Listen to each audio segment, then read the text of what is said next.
Amém? Dois lugares sempre foram tidos como detentores do amor: a família e a igreja. São dois lugares que sempre nós esperamos encontrar com muita facilidade o amor. Mas a Bíblia nos faz um alerta de que na multiplicação da iniquidade, certo? O amor, ele se esfriaria, ele iria embora. Mas para que o amor vá embora, uma coisa precisa crescer, segundo o texto bíblico: a iniquidade. É o crescimento da iniquidade, certo? Que faz com que o amor esfrie. Ou seja, às vezes a gente se depara com algumas palavras que não são rotineiras, que não são comuns, nossa, e passamos despercebido, mas provavelmente se eu perguntasse ao pé da letra para a maioria de vocês o significado de iniquidade, talvez muitas pessoas não conseguissem responder. Mas a Bíblia diz que é a multiplicação da iniquidade que compromete o amor das pessoas. Se eu não sei o que é iniquidade, eu fico desprotegido, até para que eu me defenda dessa tal iniquidade, que sequer muitas vezes eu sei o que significa. Então eu peguei aqui de uma forma simples: iniquidade, na verdade, é o desrespeito e negação às leis e mandamentos de Deus.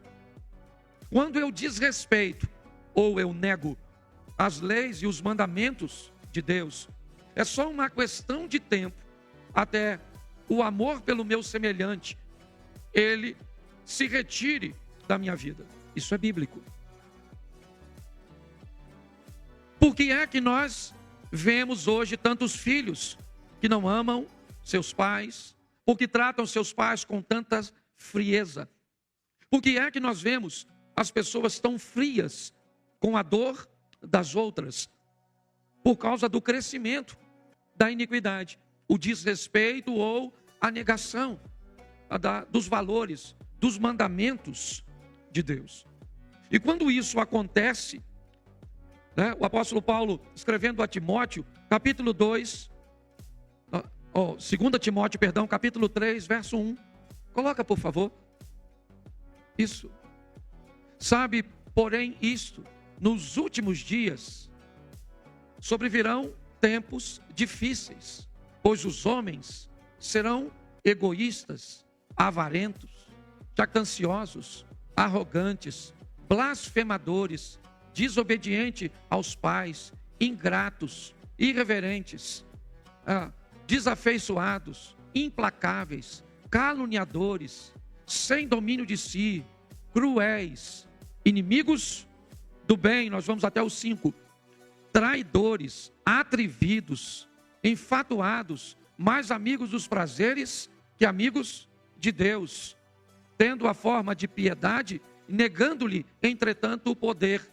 Foge também destes. Preste atenção: à medida em que as pessoas vão se distanciando de Deus, desrespeitando a Deus, negando a Deus, inevitavelmente os dias vão ficando mais difíceis. Lembra a abertura de Paulo escrevendo a Timóteo? Que viriam tempos difíceis para se manter em casamento, difícil para estabelecer negócios, difícil para manter amizades, difícil para criar filhos. São tempos difíceis, porque se os homens deixaram de se orientar pelo que Deus determinou, eles vão se orientar pelo quê? Por si mesmo. Então a Bíblia diz que nós vamos nos deparar com pessoas amantes de si mesmas, onde os valores e os princípios de Deus já não são relevantes para elas. Não interessa quem essa pessoa seja, não interessa se ela é mais velha. Para que respeitar os mais velhos? Para que respeitar os direitos dos outros? Quando os valores de Deus vão embora, algum valor vai ter que substituir esses valores. E aí, Paulo também escrevendo aos Romanos, no capítulo 1, no verso 25, nos deixa um alerta bem interessante. Romanos 1, 25. Pois eles mudaram a verdade de Deus em mentira, adorando e servindo a criatura em lugar do Criador, o qual é bendito eternamente. Amém. É lógico. Olha o que o texto está dizendo. Os homens amantes de si mesmo pegam as verdades de Deus, certo? E a transformam em mentiras, em comportamentos e valores que têm o propósito de servir a si mesmo. Então a palavra de Deus, a Bíblia, ela não pode ser mais ultrapassada apenas por aquele que nega. Ela precisa ser ultrapassada ou rejeitada, certo? Por todos.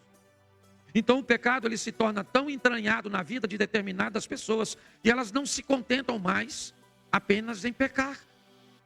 Elas se sentem incomodadas com todos aqueles que não têm a mesma prática que elas. Então esse tem sido um grande desafio.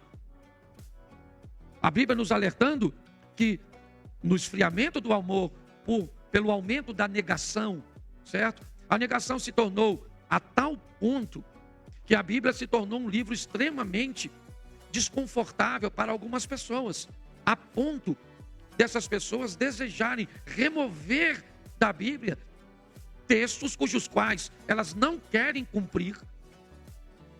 Mas beleza, está tudo certo. Elas não querem cumprir, mas não apenas não querem cumprir. Elas não querem que ninguém cumpra.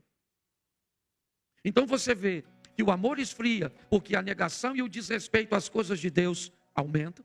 O homem começa a ser mais amante de si mesmo. Vimos todos os adjetivos colocados sobre eles, mas faço questão de ler novamente. Os homens amantes de si mesmo tornam-se avarentos, presunçosos, soberbos, blasfêmios, desobedientes a pais e mães, ingratos, profanos, sem afeto natural, irreconciliáveis, caluniadores, intemperantes, cruéis, sem amor para com os bons, traidores, obstinados, orgulhosos, mais amigos, certo, dos deleites do que amigos de Deus. Preste atenção. Esse é o perfil que a Bíblia diz que nós vamos encontrar nas pessoas cujas quais a iniquidade se multiplicou. Quando olhamos para tudo isso, Paulo também dá um conselho ainda falando a Timóteo.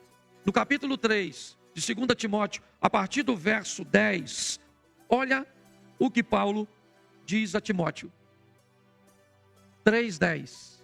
Tu, porém, tens seguido de perto o meu ensino, procedimento, propósito, fé, longanimidade, amor, perseverança. Olha só. Não. Pode voltar para o 10. Deixa lá. Preste atenção o que Paulo está falando a Timóteo. Eu gosto um pouquinho mais da minha tradução, pois ela diz assim: tu tens seguido a minha doutrina, modo de viver, intenção, fé, longanimidade, ou seja, capacidade de enfrentar oposição, amor e paciência. Paulo faz uma lista de 7 coisas que Timóteo estava sendo orientado. Primeiro, a doutrina. Depois, a maneira, a conduta, o modo de viver. Segundo, a intenção que estava por trás desse modo de vida. Mais importante de como se vive é por que se vive. Qual é a intenção que está por detrás de suas ações? É isso que ele está dizendo. A fé, a capacidade de resistir ou de enfrentar as oposições, algo que principalmente a nossa adolescência, juventude tem muita dificuldade. É muito difícil para eles ir para o ambiente estudantil e chegar lá, lidar com uma oposição tão forte, tão ferrenha, certo? Quer por material didático, quer pelo corpo docente, pelos professores, quer pelos amigos de trabalho, de escola, certo? Ao nível de oposição, às vezes, é tão grande que a capacidade dessa geração nova, eles não têm resistência o suficiente. E note que me parece que esse é um problema mais antigo do que a gente possa imaginar. Ainda no verso 3, volta no 7, por favor. Eu não sei com que tradução vocês estão aí. Mas pode deixar assim, pode deixar. Que aprendem sempre e jamais podem chegar ao conhecimento da verdade. É aqui que eu quero começar a pregar.